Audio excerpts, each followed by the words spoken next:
주식 사신기 진행을 맡은 홀짝 박사 김무석입니다. 자, 이 시간에는 이 주식시장의 달인 네 분과 함께 현재 증시에 대해서 허심탄회하게 토론을 펼쳐보는 시간을 갖도록 하겠습니다. 자, 먼저 오늘 이 시간 함께 토론에 참여하실 분들 간단히 소개를 드리겠습니다.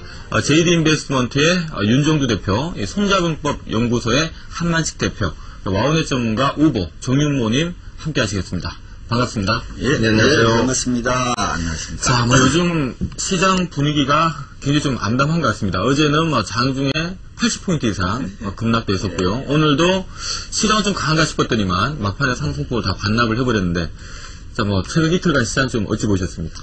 미국 증시에 대해서 좀 상대적으로 아시아가 강했기 때문에. 근데 오히려 이제 어제 같은 경우에는 매수에 좀 기회를 주지 않았나 이렇게 생각을 했기 때문에 네. 주식비 좀 많이 늘렸습니다. 그래서 이제 현금 한 77% 갖고 있던 거를 어제 많이 늘리고, 오늘 같은 경우에는 이제 보합권까지 밀려 내려와 줬기 때문에 좀 기회가 아닌가, 그렇게 보면서 많이 늘렸습니다. 한 88%까지 늘렸는데, 결과적으로 주말 재료 내용들 지나고 난 이후에 결론은 나오겠죠. 네.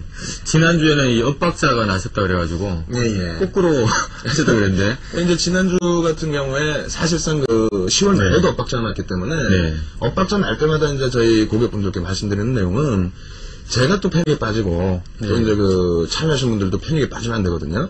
그래서 한 일주일 정도 어찌 보면은 쉬어가자. 주식 비중을 줄여놓고, 쉬어가자 이렇게 했는데, 어찌 보면 다행스럽게 빠져준 거고, 또 한편으로 본다면은, 안 빠지고 또 올라가서 위에서 잡아도 되는 분위기였는데, 하여간 지금은 다시 이제 주식을 좀 일부 채우는 상태에, 유럽 증시가 또 상승을 하고 있기 때문에, 약간은 좀 흥분이 되고 있습니다. 한주는 분위기가 좀 이렇게, 좀 어두웠었는데, 그렇죠? 근데 오늘은 일단 분위기는 좀, 시장은 안 좋았는데 좀 밝기 시작. 힘든 시장 내에서 대응들을 다 잘 하신 것 같다는 기분 듭니다. 자, 아무튼 지난주 이 시간에 제가 열띤 토론을 통해서 이번 주 시장 좀 조정 가능성 있다라는 걸 좀 열어드렸고요. 다만 그 부분을 좀 적극적인 기회로 보자라는 말씀 함께 드렸던 것 같은데, 자, 이번 주에 또 중요한 이 시장 관련된 부분, 또 이슈 관련된 부분, 어떻게 대응을 해야 될지, 자, 오늘 첫 번째 토론부터 열어보도록 하겠습니다.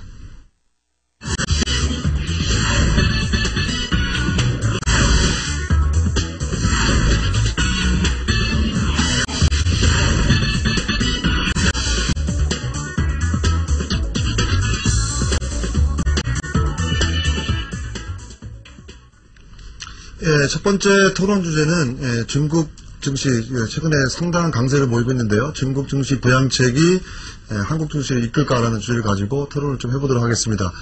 시장의 여러 가지 면에서 아직까지는 좀 불안불안하고요.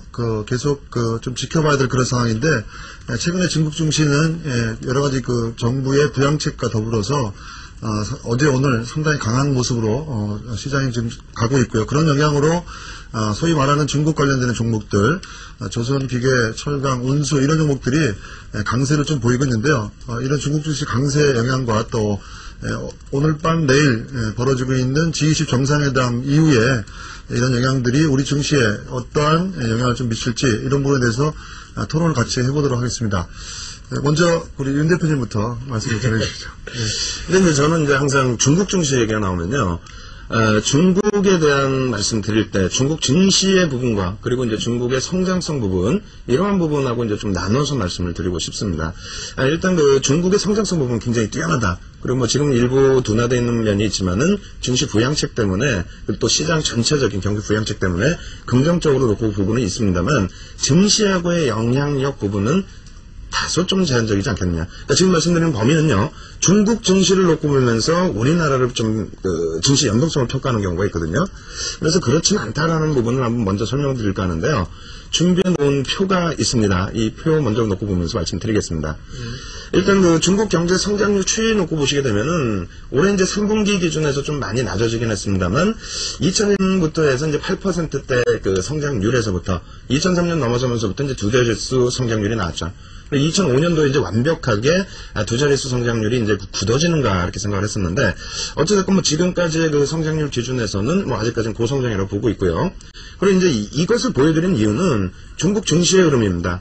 앞서 보신 것처럼 2001년 이후에 8%대에서부터 11%대까지 쭉 성장을 하는 과정 속에서 중국 증시 자체가 이러한 성장성을 바탕으로 해서 계속 상승이 나왔던 건 아니라는 거죠.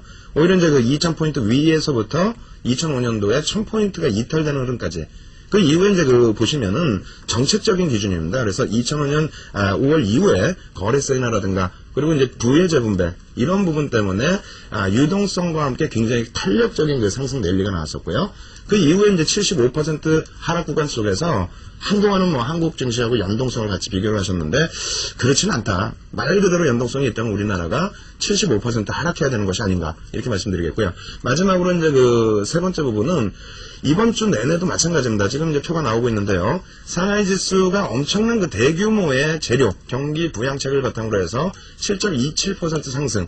근데 그날 그 항생 지수 같은 경우 3.5이거든요. 근데 한 주 전에만 놓고 보더라도 항생 지수의 상승 탄력 14%까지도 나왔었다는 거죠.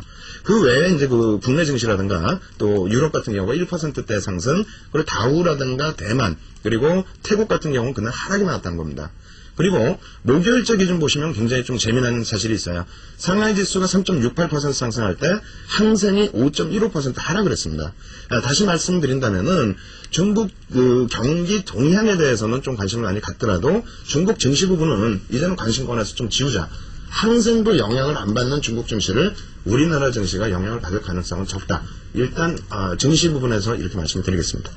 저도 일단 뭐 같은 의견이라고 보시면 될 것 같은데요. 일단 이번 주에 중국이 대규모 경기 부양책 발표가 있으면서 실질적으로 중국 증시는 지금 뭐 나흘 연속 지금 상승세를 보이고 있고요. 오늘 한국 증시는 뭐 상승 출발했다 상승을 반납을 했지만 또 중국 증시만 든든하게 오늘 3% 이상 상승 마감을 한 것 같습니다. 일단 중국 증시에는 좀 도움이 되는 그런 요소들이 맞긴 맞는 것 같은데 일단 저는 이제 개인적으로는 단기적으로 일단 투자 심리에도 일단 도움이 된다고 보고 있고요. 왜냐하면 이 최악의 상황을 좀 벗어날 수 있을 만한 그런 투자 심리에 좀 호재적인 요인이라고 보고 있고 또 워낙 중국도 그렇고 한국도 그렇고 전 세계 증시가 많이 빠져있는 상태에서 정부에서 나서서 대규모로 경기 부양을 한다는 것 자체는 분명 호재는 호재라고 보고 있습니다. 다만 호재긴 합니다만 조금 우려되는 부분이 이렇게 강한 경기 부양책을 낼 수밖에 없는 부분이 좀 부담이 되지 않나 싶습니다. 즉 지난 2007년도 2분기만 하더라도 중국의 경제 성장률이 12%가 넘었습니다만은 이번 2008년 2분기 경제 성장률이 지금 10%대 초반으로 좀 떨어져 있고요. 얼마 전에 이제 3분기 또 GDP 성장률 발표가 했는데 9%대로 이번에 4분기는 더 떨어지지 않을까 이렇게 보고 있습니다. 그래서 일단 전 세계적으로 특히 미국발 금융이기 때문에 이 선진 경제가 크게 지금 소비가 위축되고 있는 부분이 결국은 이제 중국이 엄청나게 지금 이제 선진 시장 쪽으로 수출 많이 하려고 공장을 많이 지어놨는데 이게 지금 현재 선진국들 쪽에서 소비가 좀 위축되다 보니까 결국은 이제 중국 쪽도 이 경제 성장률이 좀 급격하게 둔화되지 않을까. 뭐 요즘 보니까 4분기에는 잘하면 뭐 7% 미만 떨어질 수 있다라는 얘기가 나온 것 같습니다. 그래서 저희가 이제 우려하는 부분은 한국은 좀 틀립니다만은 중국 같은 경우는 과거 1930년대에 미국이 한번 이 대공황을 겪었던 것처럼 지금 뭐 올림픽을 앞두고 엄청나게 시설 투자도 많이 하고 공장도 많이 지어놨습니다만은 중요한 것은 이걸 소비해줘야 될 나라에서 지금 금융발 위기 때문에 소비가 위축되고 있기 때문에 이 현재 지금 찍어온 것들이 중국 자국에서 일단 소화가 돼줘야 된다. 그런데 문제는 인구가 14억이 넘지만 무엇보다 실질적으로 소비를 할 수 있는 소비자들이 제가 봐서 한 5천만 명 정도 많지 않기 때문에 중국도 좀 재고가 많이 쌓이는 장기 침체가 좀 이어지지 않을까. 그것 때문에 지금 대규모 경기 부양을 하는 거기 때문에 아마 제가 봤을 때는 단기 호재는 되겠지만 일단 중국도 좀 힘든 과정 거쳐 나가지 않을까 보고 있습니다. 일단 뭐 저는 그 앞부분에 대해서는 중국 증시와 우리나라 증시에 대해서 이제 연결 가능성이 없다 이렇게 설명드린 거고요. 뒷부분 지금 설명드리려고 하는 거는 홀짝 박사님 의견하고 이제 좀 비슷한데 오히려 이제 그 재료성 유인은 굉장히 크다. 클 수밖에 없다. 뭐 이렇게 이제 말씀을 드리겠습니다. 그러니까 중국의 증시, 중국 상하이 증시의 영향력이 아니라요. 중국의 이제 경기 부양책 자체가 굉장히 그 영향력을 많이 가지고 올 수 있다 이렇게 말씀을 드리겠는데 파워포인트가 10장입니다. 그래서 이제 그림을 막 넘기면서 빨리빨리 설명을 드리겠습니다.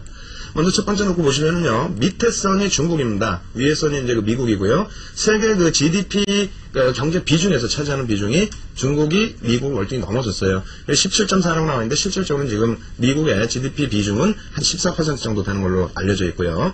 두 번째로 중국 경제 자체가 이제 중요한 이유는 아까는 이제 GDP가 차지하는 비중이고 세계 경제 성장 기여율 GDP 성장 기여율에 대해서는 중국이 2006년도에 30에서 지금은 34까지 높아져 있습니다. 거기에 중국의 이제 2006년까지의 자료이긴 합니다만 수출입 동량 자체가 어마어마하게 크게 증가를 했죠. 이 부분 때문에 2003년 이후에 이제 그 글로벌 경기가 좋아진 거고요.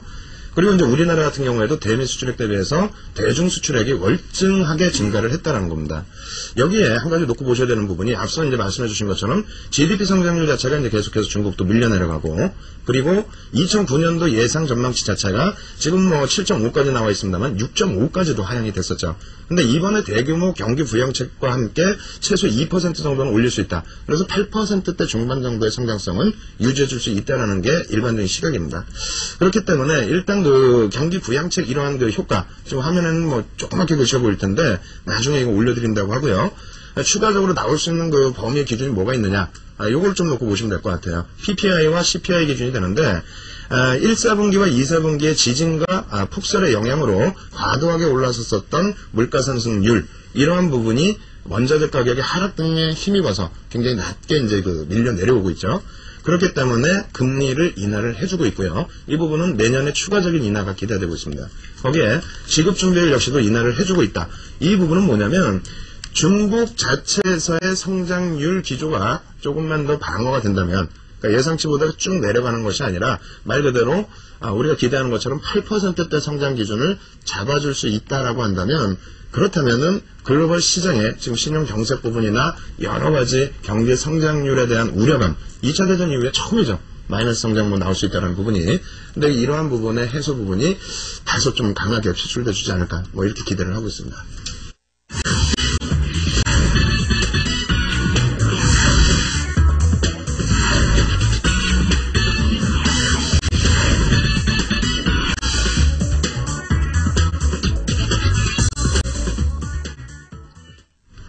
예, 그 두 번째 지금 주제로 잡힌 것은 은행주입니다. 예, 여러분들이 아시다시피 이 모든 글로벌 경기 위축이나 지금 그 지구상에 벌어지고 있는 모든 이 어려움은 신용에서부터 시작을 했습니다. 신용위기에서 시작이 됐기 때문에 은행주에 대한 그 평가, 판단이 가장 중요하다고 생각을 합니다. 뭐 제 입장은 요 은행주 주제를 보기 때문에 제가 판단을 내리기는 좀 어렵습니다만은 오늘 참여하신 패널 여러분들이 은행주를 어떻게 보시는가, 그것이 해결이 돼야 우리 시장이 그 방향이 일정 부분 잡히지 않을까 이렇게 생각을 합니다. 어떻게들 생각하십니까? 저는 굉장히 크게 반대를 합니다. 두 분 의견에 대해서. 왜 그러냐면은 우리가 이제 그 지금 은행 업종 중에서 지방은행들 말고 이제 대형 지주회사 격의 은행들을 말씀을 드릴 텐데요. 지주회사 금융업체들, 일단은 그 대부분의 지분율이 외국인이 됐건 아니면 정부 기관이 됐건 7, 80% 이상이 외국인이나 기관들이 갖고 있습니다. 그러다 보니까 사실 개인들에게 떠넘겨진 물량은 그다지 사실 많지는 않거든요. 그런 범위에서 사실 막연하게 금융주에 대한 불안 요인이라든가 막연하게 조금 힘들어하는 경우가 있는데, 지난 그 3월달 바닥에서부터 5월달까지 상승 랠리가 나올 때 일반적으로 이제 우리가 수출주들, 환율 영향의 수출주들의 반등만 생각을 하시는데, 사실 그때 당시에 글로벌 증시가 다 반등이 나왔었던 부분은 미국도 마찬가지고요, 우리나라도 마찬가지고 금융주의 반등 탄력이 굉장히 강했다는 겁니다. 2005년도에 금융업종의 그 시가총액 비중이 한 20% 수준까지 올라왔었거든요. 근데 지금 기준으로 놓고 볼 때 대형 은행, 그러니까 금융 지주회사 4-5군데를 합치게 됐을 때는 대략 8, 9% 정도의 비중이 됩니다. 그쪽에서, 금융 쪽에서 불확실성이 해소되지 못하는 상태의 시장 반등은 좀 예상하기 힘들다 이렇게 생각을 하고요. 그리고 엇박자가 나오고 있어요. 신한지주와 그리고 KB금융 같은 경우, 오늘 같은 경우 좀 상대적인 강세, 그리고 이제 우리금융 같은 경우에는 약보합권, 그리고 하나금융지주는 13%대 종가 수준, 그리고 한국금융지주는 이제 5%대 하락을 나타냈는데, 하나금융지주는 신뢰도를 좀 잃어버렸다라고 할지라도요, 오늘도 외국인이 200만 주를 매도했어요. 거의 하루에 1% 가까이 매도를 했습니다만, 나머지 65%의 외국인 지분은 어떻게 할 겁니까? 그러니까 지금 어렵다고 했을 때 밀려 떨어져 있는, 또 정부기관이 갖고 있는 우리금융지주 70%의 하락률이거든요. 5월 고점 대비해서. 이게 무슨 뭐 소형 뭐 어떤 부품업체도 아니고, 그런 범위에서는 낙폭과대 기점에서 우리가 다시 한번 생각해보자. 그럼 다시 한번 생각해 볼 범위는 일단은 지표상으로 금융지표 보여드리도록 하겠습니다. 지난주에도 한번 이제 보여드린 금융지표인데요. 미국 쪽부터 놓고 보게 되면은, 이게 이제 영국 런던 은행 간의 이제 금리, 리보 금리를 얘기하는데요. 달러에 대한 리보 금리입니다. 계속해서 23거래일까지 하락을 한 이후에 24거래일째 이제 소폭의 반등이 나왔지만은 2005년도 수준까지 이제 내려와줬어요. 2004년도까지도요. 이렇게 되면서 미국의 이제 금융업체들의 바닥반 능력, 우량업체들 기준이 되겠죠.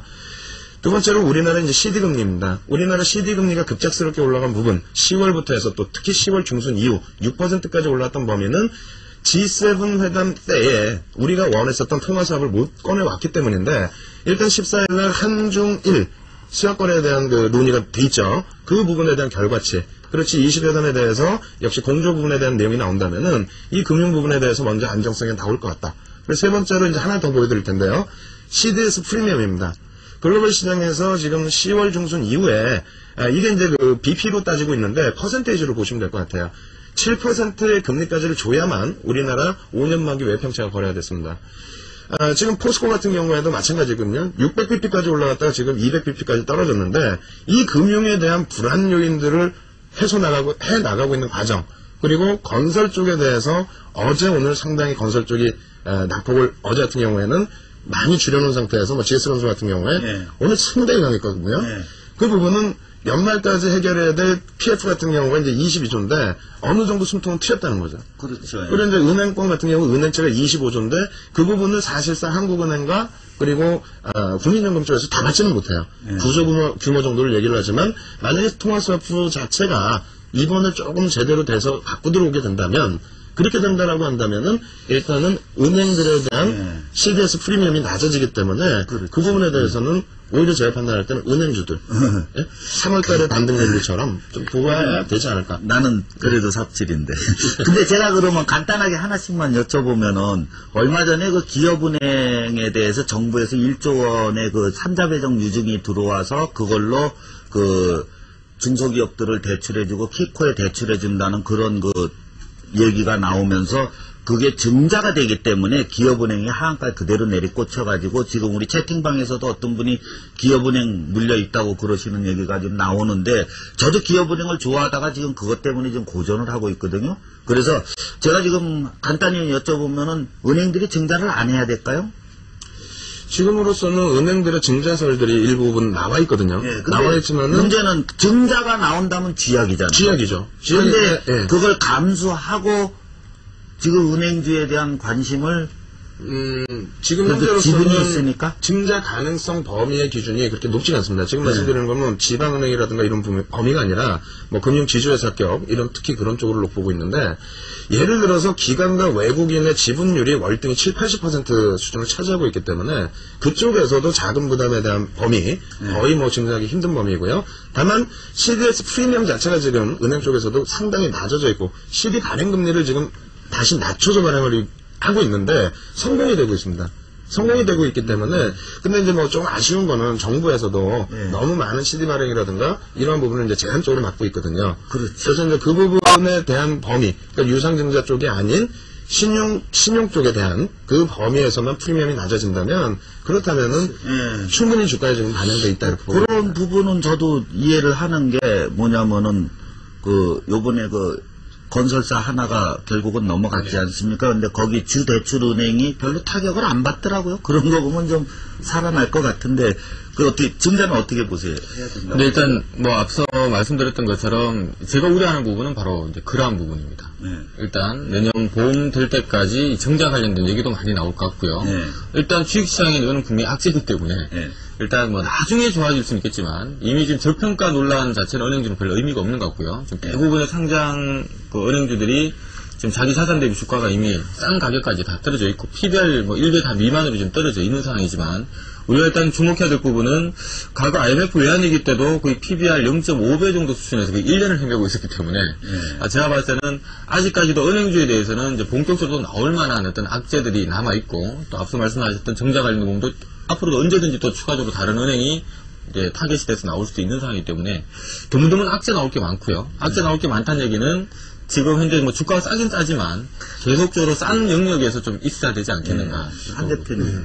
좀 크게 뭐 아까 서두에 말씀을 드렸는데 일단 지금 예를 들면 바로 증자 얘기가 안 나오고 증자 들어가기 전에 예를 들면 호주기차든지 여러 가지 지금 예를 들면 지금 이 상황에서 악재를 그러니까 증자 얘기를 해서 바로 가기 전 단계 여러 가지 조치들이 있는데 결국은 거기서 예를 들면 회생이 안 된다고 하게 되면 결국은 증자 쪽까지도 얘기가 나올 수 있으니까 지금 단계적으로 지금 진행이 되고 있다 이렇게 보셔야 될 것 같고요.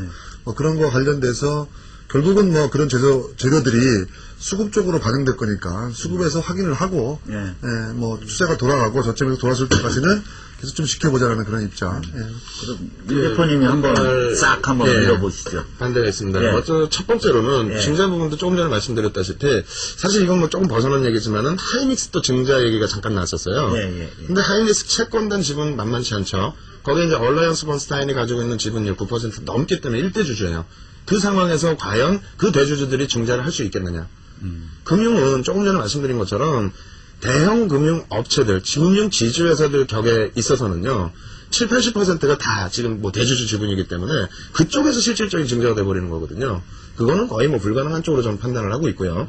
두 번째로는 악재 요인인데 계속해서 악재 요인이 나올 수 있다. 그러면 요거만 놓고 좀 보고 싶습니다. 지난 10월 15일까지의 시장에서 강하다했던 업종, 수출 업종이거든요. 그래서 삼성전자, LG전자, 현대차 이렇게가 굉장히 강하게 방어가 되고 있고 철강 조선은 9월달에 중국 영향으로 막 올라가다가 10월달에는 아주 진짜 초전박살 났었죠. 그래서 시가총액 2위인 포스코가 40%대 하락, 현대중공업이 50% 가까운 하락. 그럴 때는 우리 모두가 손가락질을 했다 이겁니다. 제가 악재가 있고 경기 성장이 둔화가 되고 계속 그러한 악재에 대해서만 불거진 부분이 있었는데 결과적으로 지금 주가가 과연 말씀해 주신 것처럼 지금 PBR이 IMF가 지금 터진 상태가 아니거든요. 그렇죠. 지금 대형 금융사 지주회사가 0.4배, 0.43배 이렇게 내려와 있어요. 그런 범위에서 이거는 좀 과도한 게 아닌가. 그렇다면은 지금 시장이 돌리는 흐름에서는 순환성으로 돌아가야 된다. 순환성으로 돌아갈 때는 업종이 딱 정해져 있습니다, 사실. 시가총액에 영향력이 있는 IT 업종 같은 경우가 지금 이제 20% 이상 수준이거든요. 20% 정도 수준이요. 그리고 철강 조선을 합쳐가지고 놓고 봤을 때가 한 8%. 금융이, 보험과 은행과 이제 증권까지 합산을 했을 때 한 15%. 이런 부분이 있는데, 이쪽에서 지금 조선철강이 움직였을 때 나머지 부분, 안정세를 찾아서 올라간다 하면은 수출 아니면 금융 쪽에서 움직여야 되지 않나. 그래서 저는 악재 요인은 어느 업종이든지 돌려가면서 다 있는 거다. 선반영된 측면이 많기 때문에 가지고 계신 분들은 저라면 보유, 그리고 업종을 좀 바꾸실 분들은 오히려 저점 편입의 기준을 잡아드리겠습니다. 자, 팽팽한데요. 저점 편입으로 나오고, 물론 저도 기업은행이라는 저기에 참 고로움을 많이 당하고, 공교롭게도 또 아는 양반이 거기 있는 양반이 있어서 차마 팔았다고 말은 못하겠고, 미치겠는데, 글쎄요. 지금 윤 대표님 의견은 제가 정리를 해보면, 증자를 굳이 한다고 그래도, 거기에 대한 큰 어려움은 없을 거니까 저점 편입의 관점으로 봐야 된다고 해석을 해도 되겠습니까? 예, 증자 가능성 거의 없다 쪽으로. 없다 쪽으로. 사실 개인들이 이해를 못 하시는 게 저도 은행 업종을 기업은행 나왔을 때 기업은행에 1조 원의 증자가 들어가면은 그것이 예대로 돌아가면은 시중에 풀릴 수 있는 돈이 10조 원가량 10배로 늘어나거든요. 그러면 이 활동성이나 예대마진이나 계산해보면 은행의 호재인데 그냥 증자만 나오면은 주식들이 죽어버리니까 사실 증자를 무시한다면 또 가능성이 없으니까 편입을 좀 해도 된다는 그렇죠. 말씀이죠. 백작 박사님 왜 자꾸 3월에 내년 3월? 그때 개탈이시나? 네. 아무래도 이제 요즘 계속 건설사 관련된 부분 때문에 은행들 위기가 키코 관련된 부분도 나오고 계속 나오고 있는데 제가 좀 쉽게 생각을 해봐도 될 것 같습니다. 왜냐하면 은행들이 결국 이제 본연의 업무라고 하는 게 결국은 예금 받아서 돈놀이 하는 거지 않습니까? 그렇죠. 근데 이제 문제는 저도 마찬가지겠지만 과연 앞으로 한 1년 또는 2년이라는 기간을 놓고 봤을 때 누가 과연 은행에다 예금을 많이 할 것인가. 저는 일단 은행 산업 전반이 일단은 좀 위축될 수밖에 없다라고 지금 보고 있고요. 그 다음 현재 지금 또 굉장히 지금 순이자 마진도 많이 축소된 상황이기 때문에 지금 상황에서는 적어도 이게 해소되려면 저는 최소한 6개월 이상은 걸리지 않을까 보고 있습니다. 그래서 뭐 일단 너무 싸기 때문에 뭐 반등 정도가 나올 수 있는 부분이지만 최근 사실 은행업종 주가 차트 모양을 봐도 여타 뭐 중국 관련주가 됐던 다른 산업들 같은 경우는 그래도 이제 시장 반등 나올 때 같이 나오고 있지만 은행주 주가 흐름은 전혀 지금 시장에 소외되고 있거든요. 그러니까 제가 봤을 때는 그건 맞죠. 큰 자금 흐름 자체는 일단 은행주 싸긴 싸지만 아직은 아니다라고. 일단 자금이 좀 이동되기 좀 힘들지 않습니까? 이거 보고. 예, 그럼 뭐 이렇게 정리를 하겠습니다. 뭐 우리 홀짝 박사님이나 한 대표님은 은행주에 대해서는 아직 시기상조다. 가능하면 갖고 있는 것도 좀 교체를 하는 쪽이 맞지 않겠느냐. 우리 윤 대표님은 지금 기업 펀드멘탈이나 외국인 지분이나 또 가격 대비나 모든 면에서 IMF 이전으로 되돌아간 수치이기 때문에 지금은 오히려 편입을 한번 해봐야 될 때가 아니겠느냐. 예, 맞습니다. 예, 이렇게 정리를 하고 다음 주제로 지금 이제 가장 중요한 현 상황의 코스피가 어디로 흘러가는가 그 부분에 대한 주제로 넘어가도록 하겠습니다.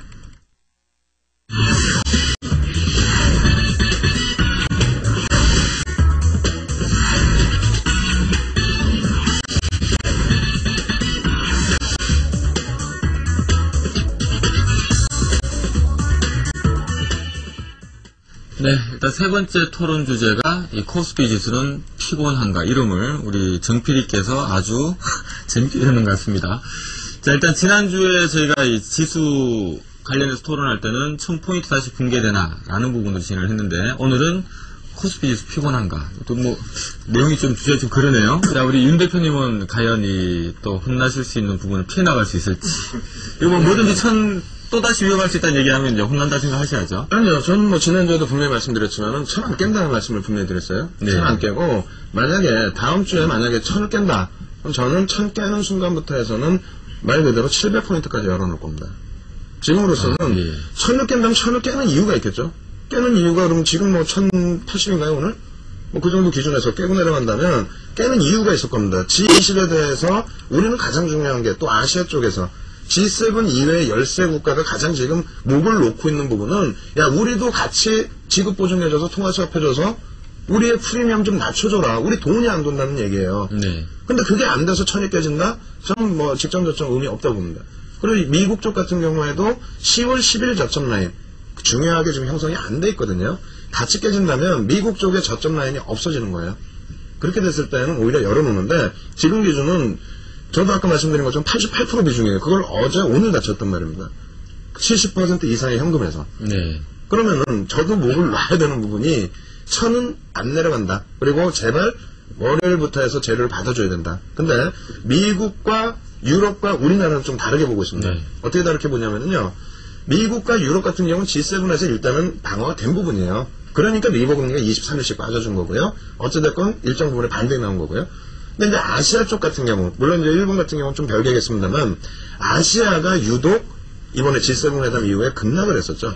근데 이번 부분에서 지금 미국과 아시아가 조금 이격이 벌어져 있어요. 이격이 벌어져 있는데, 미국과 유럽은 G20 회담에서 절름발이잖아요. 지금 부시 대통령이 주최를 하고, 오바마 당선인 쪽에서는 오히려 불참 선언을 한 상태고, 그래서 거기서 이제 미국이나 유럽의 재료는 다소 좀 제한적일 가능성이 네. 있는데 아시아 이격은 줄일 수 있다. 그걸 짧게 3개월치 그 연동 차트 보면서 짧게 설명을 드리겠습니다. 네. 그래서 아시아 쪽으로의 기대 요인은 계속 말씀드리는 것처럼 이제 통화 수합 부분입니다. 공조 체제 부분인데 미국과 유럽 쪽은 사실상 깊게 빠지지 않았어요. 보라색이 다우지수고요. 검정색이 독일 지수입니다. 이쪽에서의 이격, 그리고 우리나라는 사실상 연기금 효과 이런 부분들 때문에 조금 덜 받았죠. 조정을.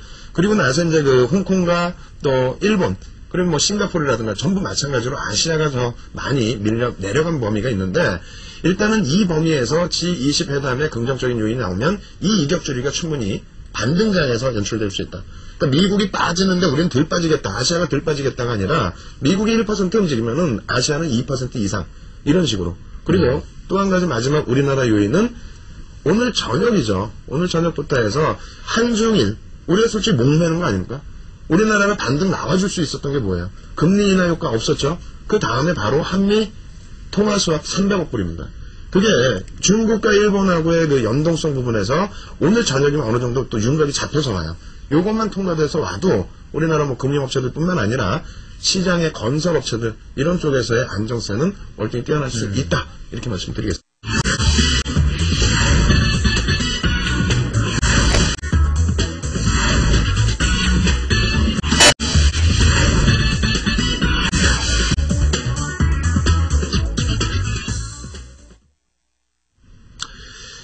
네 번째 주제입니다. 위기인가 기회인가. 만약에 이제 오늘 또 40포인트 갭상승 이후에 또 너무 뻗어 올라갔다면은 이 주제 자체가 조금 또 애매모호해질 수도 있었는데, 오늘 다시 눌렸습니다. 근데 이 눌린 폭이 아시아 증시에서 태국이라든가 인도, 우리나라만 이렇게 좀 눌려있기 때문에 많이들 의아스러워 하셨는데요. 제가 볼 때는 이제 미국장이 바로 21선 밑에서 마무리가 됐고, 그리고 이제 그 일본이라든가 항생지수, 올려놓은 범위가 21선 기준입니다. 다행스럽게 이제 유럽 쪽에서 지금 21선을 월등하게 뛰어넘어 올라서 주고 있기 때문에, 그렇다면 이제 그 국내 증시 다시 21선 바로 밑에 놓아놓은 현 시점에서, 그리고 연기금리 좀 인위적으로 끌어올리지 않고 정상적인 전체 글로벌 시장의 21선 그 위치에 놓여져 있는 장세가 위기일지 아니면은 또 굉장한 또 기회가 될지 투자 전략을 통해서 알아보도록 하겠습니다. 먼저 박문석. 네. 죄송합니다. 자, 쉽지가 않은 것 같습니다. 네. 이름을 딴 분을 불러서 그냥 박문석이라고 옆에 왔나 그렇게. 죄송합니다. 자, 아무튼 우리 지금 이제 뭐 위기인가 기회인가라는 부분에 대해서는 저는 뭐 아예 단호하게 위기라는 말 자체가 결국 이제 위험일 수도 있고 기회일 수도 있다는 얘기인데, 저는 이번 이 시장 자체는 굉장한 기회라고 지금 보고 있고요. 일단 제가 보통 이 주가를 결정하는 변수가 이제 두 가지라고 보시면 됩니다. 하나는 이제 그 기업의 가치, 뭐 그 기업의 자산 상태든 또 그 기업이 벌어들이고 있는 뭐 수익 상태라든가 또는 미래에 벌어들일 성장에 대한 기대감, 이런 것들이 반영이 돼서 우리가 흔히 어떤 기업의 적정 주가라고 하는 걸 뽑게 되고요. 두 번째는 이렇게 적정 주가를 뽑아보면 과거 주식시장 역사를 보면 이러한 뭐 이 회사의 자산이나 수익, 미래 성장에 대한 기대감까지 다 반영을 해서 어떤 A라고 하는 회사의 적정 주가를 뽑아보니까 10,000원인데, 이 주가가 항상 그러면 10,000원에 있어야 됩니다, 원래는. 근데 이 주식시장에서 이 10,000원에 있어야 될 주가가 항상 가격해보면은 어떨 때는 10,000원에 있어야 될 게 20,000원에서 거래되기도 되기도 하고요. 또 어떨 때는 10,000원에서 거래돼야 될 게 5,000원, 6,000원에서 거래되는 것도 제가 종종 하긴 합니다. 어찌 보면 작년에 중국 증시 같은 경우도 마찬가지지만 88 올림픽 하기 전에 한국 증시 1, 2만원 해야 될 주가가 당시 올림픽을 앞두고 주식시장이 좋아지겠자고 돈이 막 몰리다 보니까 막 5만원, 7만원, 8만원도 막 갔었고요. 지난해 중국도 마찬가지. 대충 한 뭐 만원 정도에서 그래야 될 게 올림픽을 앞두고 돈이 많이 몰리다 보니까 돈 힘 때문에 막 20만원, 30만원도 가고 결국 다 박살이 납니다. 지금 현재 제가 봤을 때는 이번에 미국발 금융위기가 발생함으로 인해가지고 전 세계 선진국들의 소비가 위축되고 이래서 대부분의 기업들의 어떤 그 경기 자체가 좀 하향되기 때문에 이번 미국발 금융위기 때문에 실질적으로 기업들의 내재 가치도 좀 다운되는 게 맞고요. 동시에 이 금융위기가 진정될 때까지는 이 위험자산 주식시장으로 돈이 들어올 가능성이 좀 희박하기 때문에 수급도 좀 악화될 가능성이 높습니다. 근데 현재 이런 부분을 놓고 봐서 제가 보는 한국 증시는 한 1,500 정도에 그럼 있으면 적당한 게 아닌가. 즉, 어느 정도 기업들 자산 가치도 좀 하해야 되고 수익 좀 떨어진 거 다 감안해서 놓고 본다 하더라도 한 1,500 정도에 있어야 되는 게 적당하다고 보는데, 이게 지금 1,000포인트까지 위협하고 있는 것은 그만큼 수급이 지금 극도로 위축돼서 그런 게 아닌가 싶습니다. 마치 지난해 연말에 한국 증시 펀드 많이 팔리면서 2,000 한번 넘었던 것처럼 지금은 그때 용기를 가졌던 돈들이 주식시장으로 안 몰리고 오히려 빠져나가는 현상이 나다 보니까 오히려 1,000까지 위협하고 있는데, 지금 뭐 어쨌든 시간이 지나면은 미국의 금융 위기 자체가 조금씩 서서히 안정되는 기미는 나올 거기 때문에 지금 일단 내재 가치적인 부분들보다는 수급이 안 좋아서 많이 빠진 게 있다고 보고 있고요. 이 부분은 제가 봐서 한 3, 4개월 후면은 정상화되지 않을까 싶습니다. 그래서 지금은 좀 중기 투자하시는 분들 또는 단기 투자하시는 분들 마찬가지 1,000포인트 위협하고 있는 장은 상당히 좀 기회가 되지 않겠는가, 저는 그렇게 보고 있습니다. 그렇죠.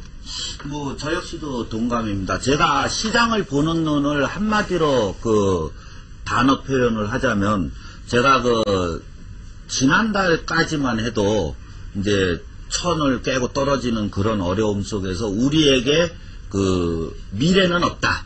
네. 하지만 희망은 있다. 이게 내 그 구호였습니다. 우리 우보 카페 우보당 우리 회원님들. 그래서 우리에게 내일은 없기 때문에 수익 나면 무조건 잘른다예요.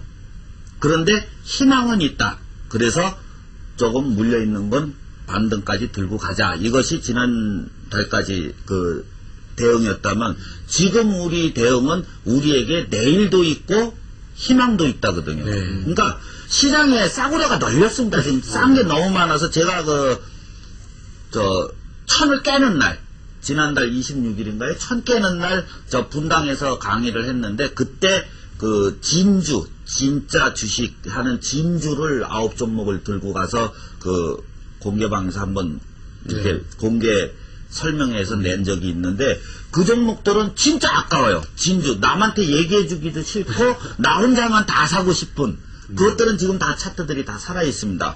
그런 주식들이 지금 대한민국에 널려 있습니다. 이게 홀세일인데 사고 싶은데 사고 돌아서면 저쪽에서 10% 더 깎아서 세일할까봐 그래서 지금 못 산단 말이에요.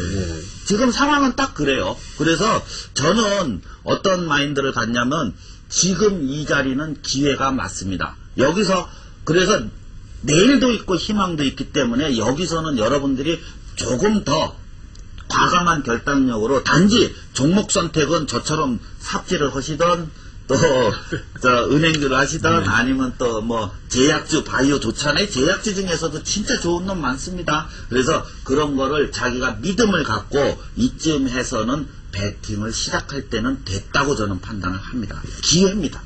예. 두 분은 굉장히 긍정적으로 말씀을 해주셨어요. 또 후보님께서는 더더욱 긍정적으로 말씀을 해주셨는데 한만식 대표님께서는 전반적으로 지금 지난주에도 그런 얘기가 좀 있었는데 뭐 대박이 또 나오느냐, 뭐 지금 또 위기냐 기회냐 이런 얘기가 나오는데요.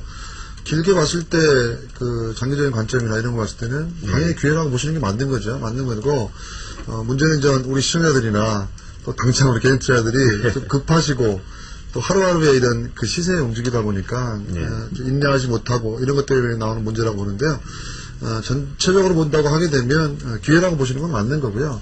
제가 이제 당장 뭐 이번 주, 다음 주 시장과 관련돼서 아까도 서도 그런 말씀을 드렸는데 뭐 주말 변수 이후에 지수가 당장 뭐 1100 위로 올라가느냐, 올라간다고 하게 되면 아예 치고 가서 안착되는 거 보고 대응하는 게 좋을 것 같고요. 아니면 다시 뭐 1000이 깼을 때 또 한 번에 단기적인 기회가 오는 거고 거기서 1000을 깼을 때 기회의 시기가 올 건데 그때 수급적인 상황에서 좋지 않은 모습이 나온다고 하게 되면 더 내려갈 여지가 있으니까 잠시 시간을 좀 뒀다가 밑에서 더 매수할 수 있는 기회를 줄 수 있는 그런 기회는 분명히 있다는 거죠.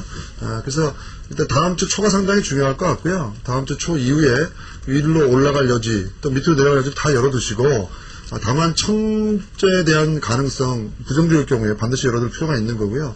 전체적으로 봤을 때는 설사 좀 물린다 하더라도 지금은 업종 대표 종목 위주 중심으로 해서 좀 가져가도 뭐 시기적으로 봤을 때는 한 2-3개월 정도 그런 정도 기간 뭐 인내하실 수 있다고 하게 되면 분명히 좀 지나가서 나중에 되돌아본다고 하게 되면 그때가 기회였다라는 것은 뭐 다 인정이 될 걸로 그렇게 보여집니다. 일단 홀짝 박사님께서는 단기나 중기나 전부 이제 기회 정도 놓고 봐야 되지 않느냐. 1500 정도가 적정 수준의 지수라면은 지금은 기회라고 놓고 봐야 된다. 후보님께서는 내일도 있고 우리는 이제 희망까지도 있다. 지금 저 한 가지만 첨언을 하자면 지금 우리 채팅방에 들어와 계신 분이 아까는 1000을 건드릴 수 있대더니 지금은 또 왜 기회라고 그러냐고. 그렇게 보니까 맞아요. 근데 이게 있습니다. 주식시장에서 2000을 가도 못 먹는 사람이 있어요. 1000을 가도 버는 그렇죠. 사람이 있습니다. 우리 지금 1500에서 1000으로 떨어지는 이 고생 속에서도 수익들이 나고 있단 말이죠. 그건 얼마든지 할 수 있는 거예요. 그래서 종목의 압축이고 1000에 대해서 단기로 갔다 올 수 있어도 종목이 좋은 걸로 버티고 살아남을 수 있다면 여러분 마음 다치지 마시고 답답해서 손절치지 마시고 살아남는다면 얼마든지 수익이 날 수 있는 기회 윤 대표님 옛날에 소시적에 쓰던 아이디 있죠? 전시된 장입니다. 난 그 아이디 맨 처음에 이상하게 어감을 해석했는데 전시된 장에 싸거든요. 단지 그 아픔을 참을 각오는 해야 됩니다. 샀는데 물렸는데 속상해서 죽어서 또 자르면 그게 죽는 거고 그게 아니라면 됩니다. 나는 그렇게 봅니다. 그래서 지금 뭐 살짝 흔들리더라도 오히려 이제 기회라는 부분 다시 한번 강조해 주셨고요. 그리고 이제 한만식 대표님께서는 주초반에 좀 열어두지만 2-3개월 정도로 놓고 본다면은 당연히 기회로 받아들일 수 있다. 그래서 저는 이제 전략을 지금 말씀 못 드리는데 내일입니다. 내일 성남 상공회의소 분당 2내역 6번 출구입니다. 무료 강연에 준비되어 있습니다. 전략과 종목 ELW까지 4시간 강연에 참여하셔서 좋은 정보 얻어가시기 바랍니다. 네.